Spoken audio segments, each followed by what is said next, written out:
हो रहा था, क्या पंगारे रख देते इधर, बस जमीन पे बिछा देते बस।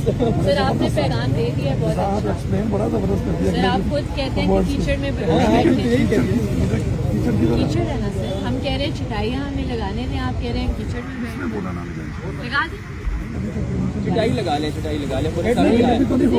आपने क्या चटाई लगा ले? एक बात पे तो खड़े रहे आप, एक सेकंड एक बात कहते हैं, दूसरी सेकंड दूसरी बात कहते हैं। हम तो 3 घंटे से वही बात कर रहे हैं। सर हमें चेयर नहीं चाहिए, हम चटाइयाँ लाए हुए हैं, हम टेंट लाए हुए हैं, हमें लगाने नहीं। लोग बहुत ज्यादा हैं। अच्छा मैं 40 कुर्सियाँ मंगवा दें, 40। अभी आपने कहा था कुर्सियाँ दूंगा, अभी आपने कहा फिर आप हट रहे हैं। नहीं, ये इस तरह मैं कह रहे ना, आपने जुबान दी, मर्द की जुबान होती है। आपने यहाँ कुर्सियाँ दूंगा, 40 कुर्सियाँ हमें दें, बैठते हैं, क्या नहीं लगाएंगे। तो बारिश भी बैठे मैं आपके साथ हूँ, आपको भीगने नहीं देना चाहिए। और आप सर ठीक है, कोई मसला नहीं है। ये वो लोग हैं जिनके प्यारे सालों से लापता है, इन्हें इन चीजों की तकलीफ नहीं। आप लोगों को यही इन्होंने डंडे का है, यही इन पे वाटर कैनन से, तो बारिश से बहुत शेलिंग हुई। इनको आपने बसों में भर भर के 2023 में बलूचिस्तान वापस भेजने की कोशिश की, फिर से वापस आ गए।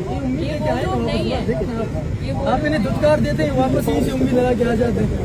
ये फिर भी कहते हैं हम इस रियासत को मानते हैं, हमें इंसाफ दें, और रियासत कहती है कीचड़ में बैठ जाओ।